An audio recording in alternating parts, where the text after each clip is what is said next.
My name is Brian Cronin, and I'm very pleased to welcome you to this tutorial approaching the EQE, the European Qualifying Examination for Patent Attorneys.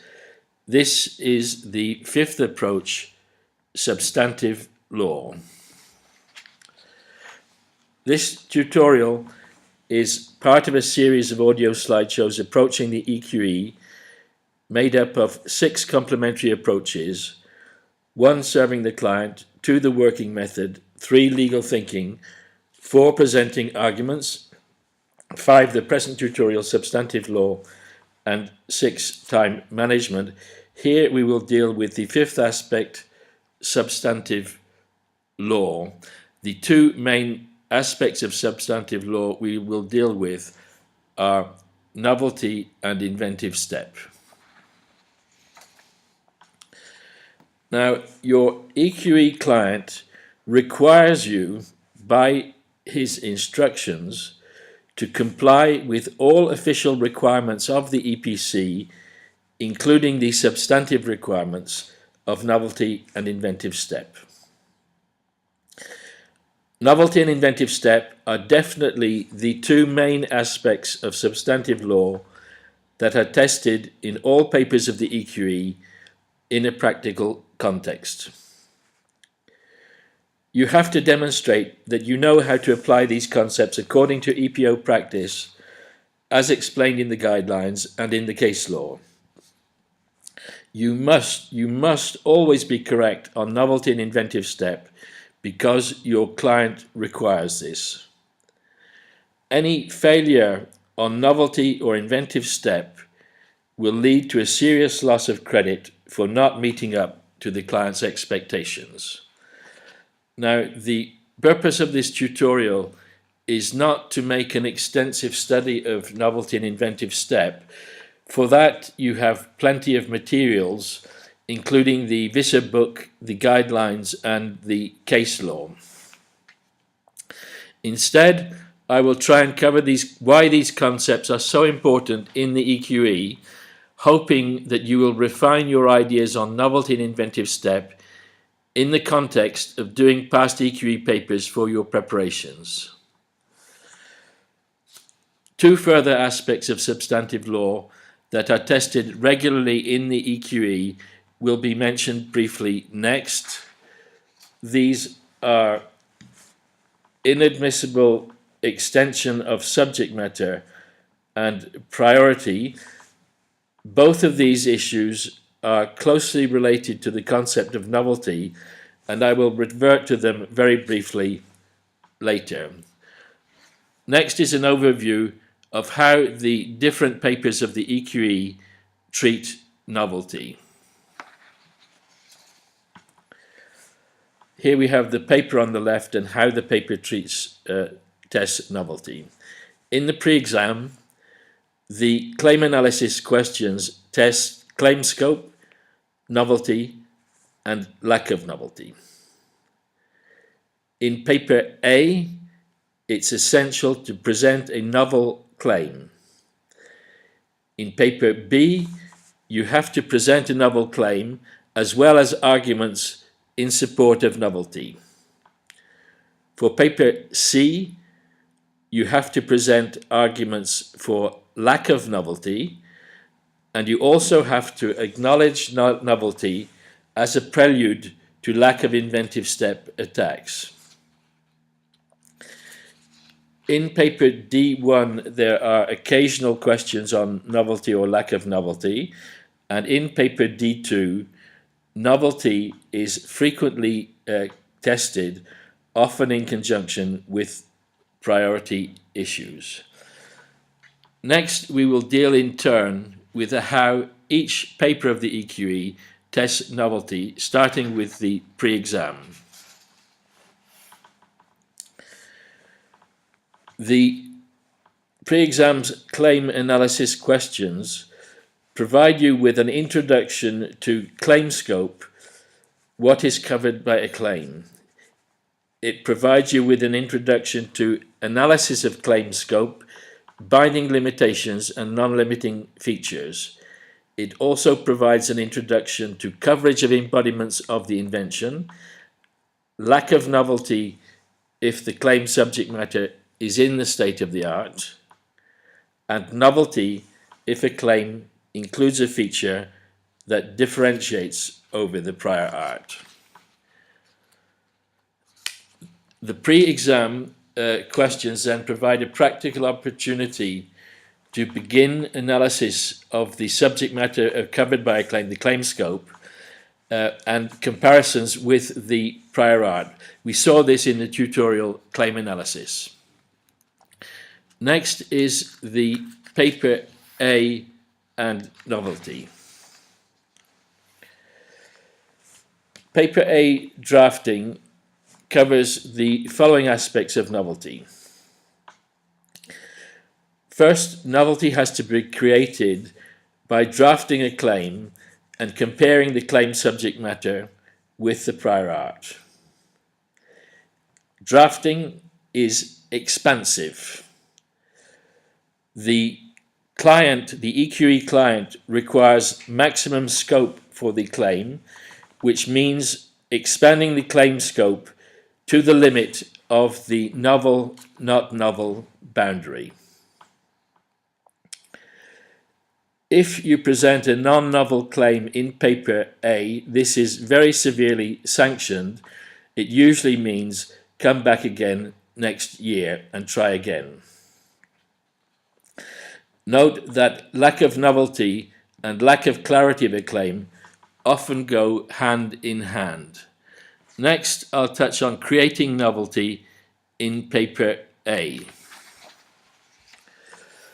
Novelty can be created in different ways, and for instance, I'll make a list here by making a new combination, more specifically defining an old combination, more narrowly or specifically defining a feature, that is by selection, providing an alternative, that is sidestepping, defining a new pharmaceutical purpose-limited compound claim, placing something old in a new context, which is a new application, using something to provide a new technical effect, a new use, creating a new field of endeavor, or by excluding prior art by way of disclaimer. Now, these are just examples of how to create novelty. In paper A, you have to create novelty in a specific way adapted to the client's particular invention.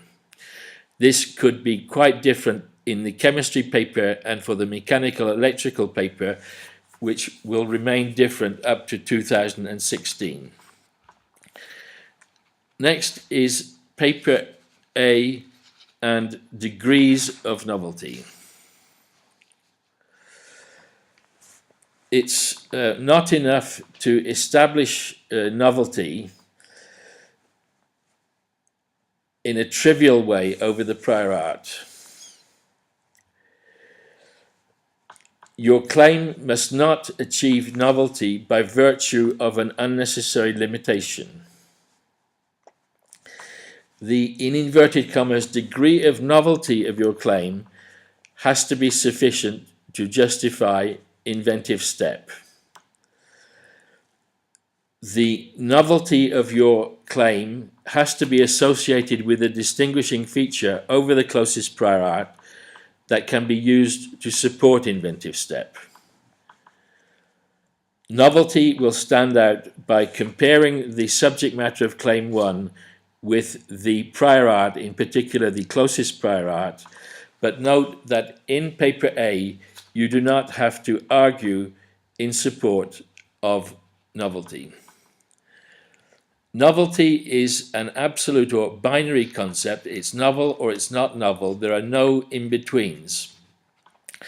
But when we are drafting, it can be convenient to think in terms of relative novelty or degrees of novelty. Something is very novel or hardly novel. These are useful thought processes, although the concept of novelty is an absolute concept. Next are some notes on paper B and salvaging novelty. In paper B, you have to salvage a non-novel claim with the help of the client by making it novel.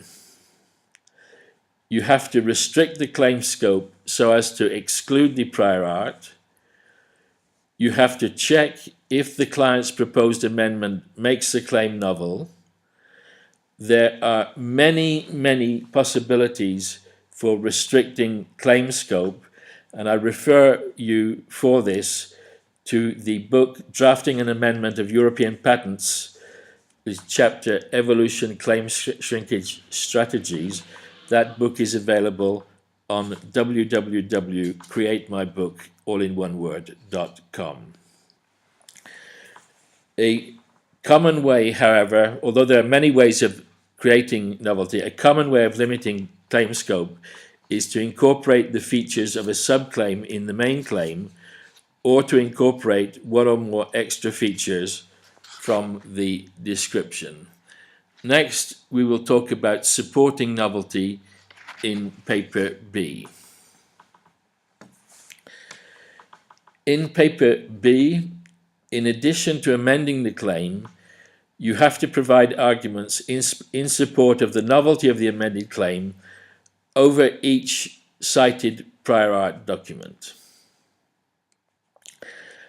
Arguing for novelty may consist simply of stating why each prior art document embodiment lacks one feature of the claim.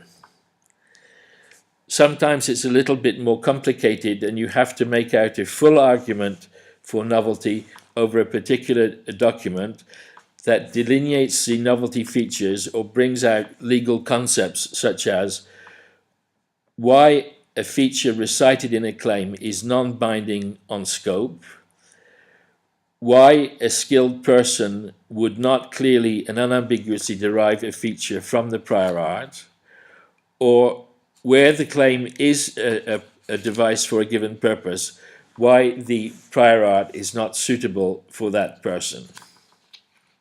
Sorry, the second one was why a skilled person would not clearly and unambiguously derive a feature from the prior art. Next is paper B, degrees of novelty.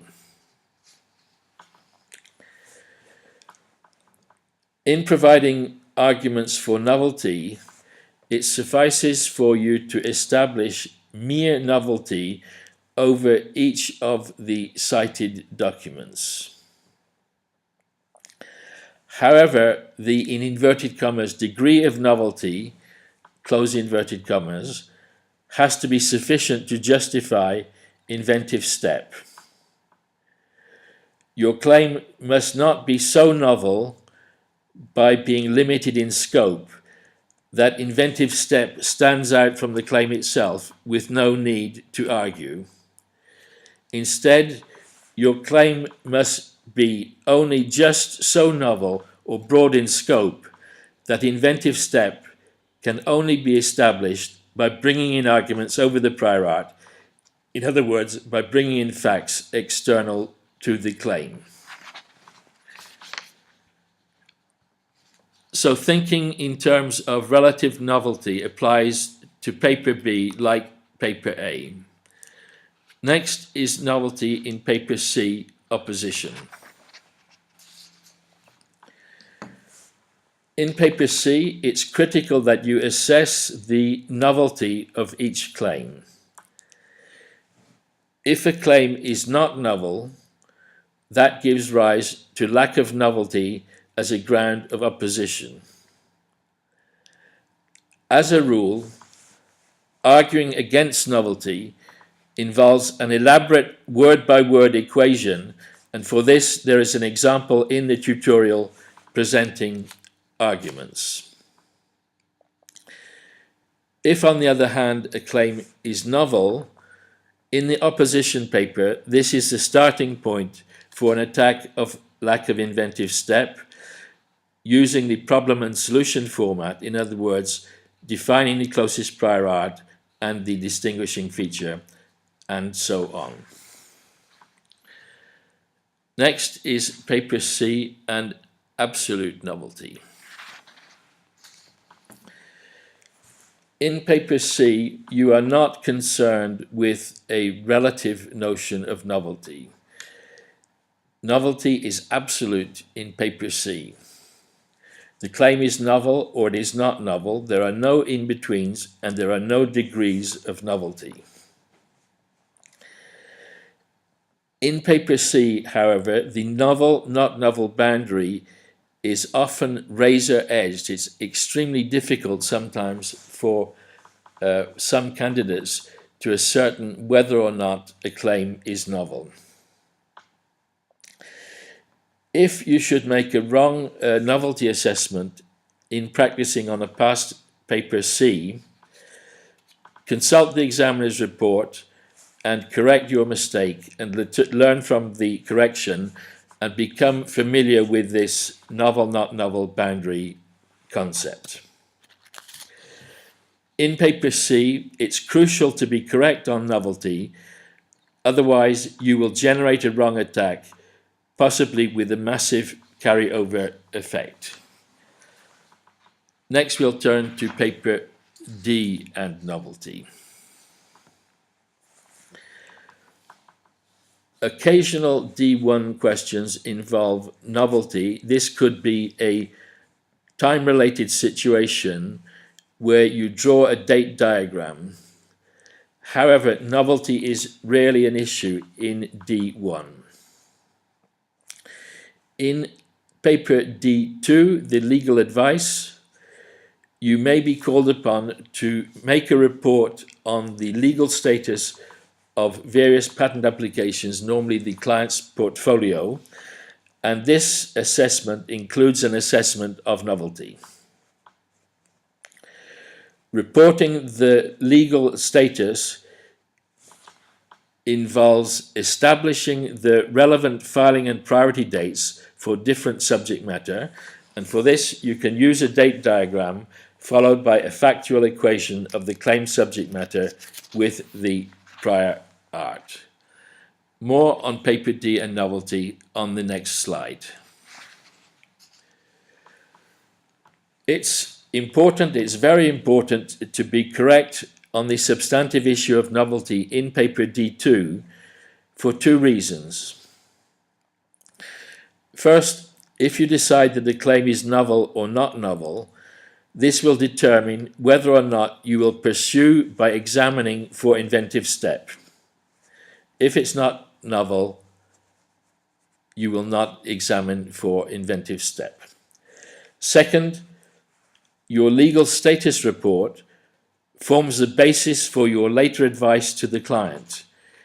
If you are wrong on novelty, the chances are that your advice will be wrong. In both cases, the error on novelty has a potential carryover effect in your chain of legal reasoning. That winds up my discussion on novelty. I'll now turn to inventive step, starting with the pre-exam. The claim analysis questions of the pre-exam test whether you are familiar with the problem-solution approach for the assessment of inventive step. In the pre-exam, you are asked to verify various statements, for example, concerning the selection of the closest prior art, which feature differentiates a claim over the closest prior art, the technical effect associated with the differentiating feature, formulation of the objective problem, and the pertinence of arguments for inventive step. So the pre-exam assumes that you are familiar with the EPO's problem and solution approach, and its questions are structured to test whether you understand each step of this approach. And the pre-exam gives you quite a good starting point for studying the problem and solution approach of the EPO.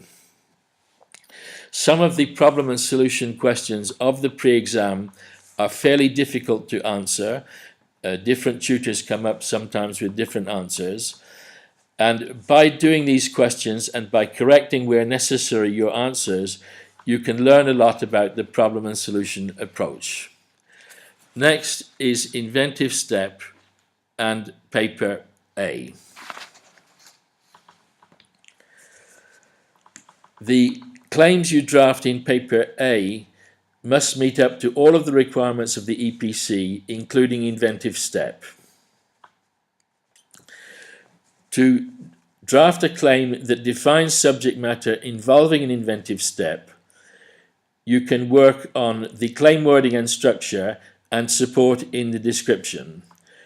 For the claim wording and structure, you have to achieve novelty and identify differentiating features, use generalized wording for features, not specific wording, eliminate trivial variations from the claim coverage, structure the claim to highlight inventive step, for example, by using a two-part claim format, or in the chemistry paper, a standard format for chemical claims.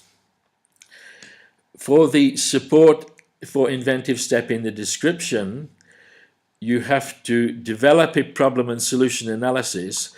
In other words, why the invention was an unobvious solution to a problem, which you present in the introduction to the description. And you also have to provide support for advantages, mainly in the chemical or chemistry paper. More on paper A and inventive step in the next slide. The claims you draft, though inventive, must not be so narrow in scope that the client sacrifices useful protection.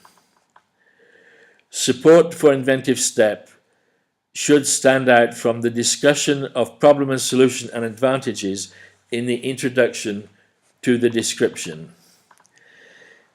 If the inventive step is apparent simply by reading the main claim, that could be a sign that the claim has not been expanded to its maximum breadth. If your claim is novel but not inventive, in other words, if it covers trivial modifications of the prior art, you will be severely sanctioned. However, it may still be possible to pass the paper A with a good set of sub-dependent claims and a good introduction to the description. Next is a roundup of inventive step in paper A. As I mentioned, claim drafting is expansive. It's easy to get carried away when you are drafting, to get carried away with an inventive concept and overlook the need for novelty. So you must be very careful not to be carried away with an inventive concept and forget that the claim has to be novel. Presenting a non-inventive claim in paper A is severely sanctioned. In paper A, you don't have to argue in support of inventive step with a full problem and solution presentation. However, the introduction to the description that you provide, and which should be properly formatted according to Rule 42, especially 42(1)(c), constitutes support for inventive step. Next is paper B and inventive step. In paper B, you have to salvage a non-novel claim from lack of novelty, present a novel and inventive claim, and argue in support of the inventive step of the amended claim. It's crucial that your arguments in support of inventive step should follow the problem and solution format, which is closest prior art, distinguishing feature or features, effect of the distinguishing features, the objective problem solved, the solution to the objective problem, and reasons for unobviousness of the solution over the closest prior art and over possible combinations of the closest prior art with the secondary documents. Next, I will talk about support for inventive step in paper B. With the present format of paper B, the client may give some guidance for the adequate scope of the main claim to overcome the objection of lack of novelty. However, the client does not normally provide assistance in identifying support for inventive step. To develop arguments in support of inventive step, you have to purposefully read the client's description and the prior art documents. For this, you have to look for the effect associated with the claim's distinguishing feature, and you have to look for advantages from the description and disadvantages in the prior art. Next is paper B and inventive step arguments. As mentioned under novelty, the main claim you present in paper B must have a scope such that the inventive step can only be acknowledged from the accompanying arguments. It follows that the arguments in support of inventive step in the problem solution format must be both extensive and convincing, and full of facts from the documents. The completeness of the inventive step arguments depends on incorporating the maximum relevant facts from the client's patent application and from the cited prior art documents. Major credit is given to the inventive step arguments. If the inventive step arguments are sparse and unconvincing, success in paper B is compromised. There's some typos on the slide there, for which I apologize. Next is a roundup of some features of inventive step on paper B. Paper B tests your ability to pinpoint inventive step in an amended claim and to defend inventive step with a fully fledged argument following the problem and solution approach. A specimen format-driven problem solution argument ending with inventive step is given in the previous tutorial presenting arguments fourth approach. I suggest you refer to it. Major credit is given in paper B for the arguments in support of inventive step.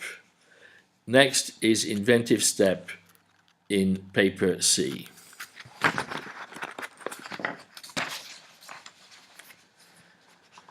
Lack of inventive step is a ground of opposition in paper C.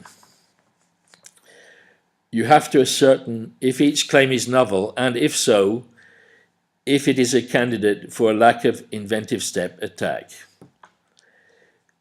In a typical paper C, there are several lack of inventive step attacks against different claims, typically about 3 lack of inventive step attacks. If there are several possibilities for attacking a claim for lack of inventive step, you have to choose and present the strongest attack and leave aside any weak secondary attack. All of your arguments will follow the problem and solution approach. Next is a roundup for inventive step in paper C. Paper C tests your ability to discriminate between lack of novelty and novelty as a stepping stone to an inventive step attack, and how to make multiple attacks for lack of inventive step with fully fledged arguments following the problem solution approach. You will also find a specimen problem solution argument ending with lack of inventive step in the tutorial presenting arguments, and I suggest you refer to that. Major credit is given in paper C for the arguments for lack of inventive step, or if you fail to do this, credit is lost and time is lost if the wrong attack is made. And in fact, if you make a wrong attack in paper C, this is liable to have a drastic carryover effect that could lead to a total collapse of your answer. Next is inventive step and paper D.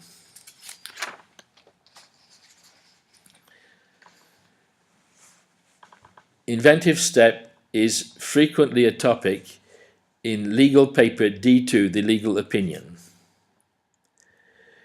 The client usually presents his portfolio of different inventions and usually provides unmistakable signs that indicate the presence of inventive step for one or more of the inventions covered. Typically, the client will refer to advantages and so on that you can invoke in brief arguments in support of inventive step. When you provide your report on the legal status of the client's inventions, you mustn't neglect to deal with the issues of novelty and inventive step, and in particular we're talking now about inventive step. Next is a summary of novelty and inventive step in the EQE, that is in all papers of the EQE. Novelty and inventive step are tested in all papers of the EQE from different standpoints. What you learn on novelty and inventive step from your work on one paper, you can apply to the other papers. Note that arguing for and against novelty is asymmetric. If you're arguing for novelty, a simple difference is enough. If you're arguing against novelty, you have to make a detailed analysis. In the EQE, inventive step focuses on the EPO problem solution approach. It's essential that you master this formatted approach. The summary continues on the next slide. Novelty and inventive step are absolute concepts. Assessing novelty or inventive step of a claim is a binary yes or no. There are no in-betweens. However, in proposing claims for papers A and B, it can be convenient to think in terms of the concept of novelty, especially as a relative concept, and to consider degrees of novelty and degrees of inventive step. Thus, for papers A and B, you have to go for claims that are not merely novel, but are novel and inventive. For paper C, on the other hand, the absolute concept of novelty takes over, and this leads or can lead to a razor-edged novel not novel boundary, which is rather difficult to manage. Summary is continued on the next slide. Novelty and inventive step are legal concepts but are matters of fact. You have to be conversant with handling all factual situations affecting novelty and inventive step, and this means the prior art and the invention, the distinguishing features and effects, and so on. I suggest that you devote substantial efforts to the concept of the novel, not novel boundary to make sure that you're always on the right side of this boundary. In the practical papers of the EQE, papers A, B, and C, a major amount of the credit is available for novelty and inventive step. And if you are wrong on novelty or inventive step, you are basically on your way to failing that particular paper.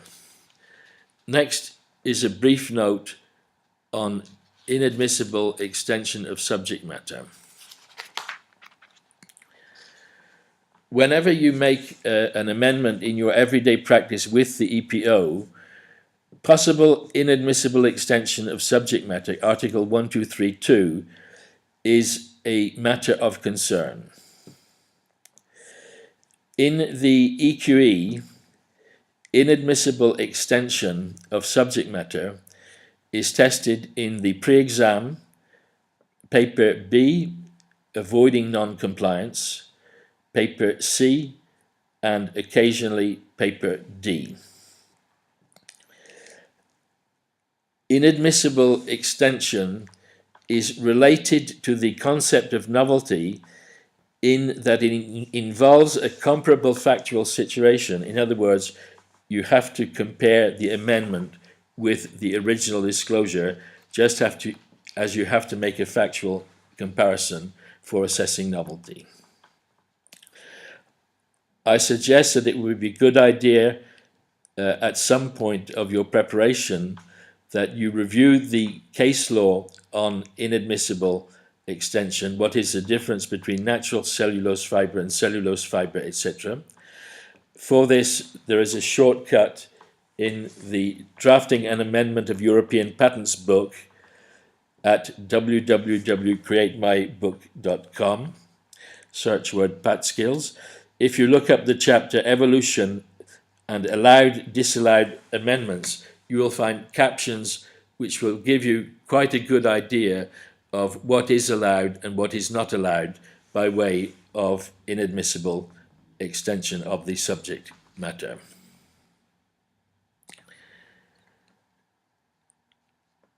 Next, a few words about priority. In the EQE, priority is tested in the pre-exam, paper B rarely, paper C frequently but not always, paper D1 and paper D2 frequently. Priority is a legal concept and a practical matter. You are tested on legal issues such as the successor in title and so on, and on practical matters like attributing filing and priority dates to different subject matters. The best way to obtain a reinforced understanding of priority is to practice on the numerous configurations of priority tested in the previous papers C and D of the EQE. For a list of the papers, you can consult the EQE comprehensive book, www.createmybook.com, section 3.5.6. You will find a list of the different priority issues tested in the EQE. You can also consult the Drafting and Amendment of European Patents book, chapter Fundamentals, Priority Considerations, and there again, that will give you some ideas about priority. The practical aspects of priority, technical entitlement to priority, allocating priority, filing dates, are closely related to the concept of novelty and the assessment of novelty. So you can use your understanding of novelty to understand priority. What then is next? Next and last in this series of tutorials on approaching the EQE is a tutorial entitled Time Management, where I will discuss time spent in preparation is time saved in the exam, time management for different papers, avoiding time loss, and eliminating the superfluous, amongst other subjects. And I look forward to your participation in this forthcoming tutorial, which will be published quite soon. Now I have some closing words. This brings our tutorial on substantive law to an end. I hope it has been of value to you, because being correct on novelty and inventive step is fundamental for your success in the EQE. After all, your EQE client requires you to comply with all requirements of the EPC, novelty and inventive step being by far the most important requirements that you have to comply with. Be on the lookout for upcoming tutorials on other EQE subjects that I will announce on the Pat Skills blogspot. For further guidance on EQE preparation, you can consult the book that I have already mentioned, EQE Comprehensive, available from createmybook.com. Search word Pat Skills, and I do recommend that you do consult that book. À bientôt.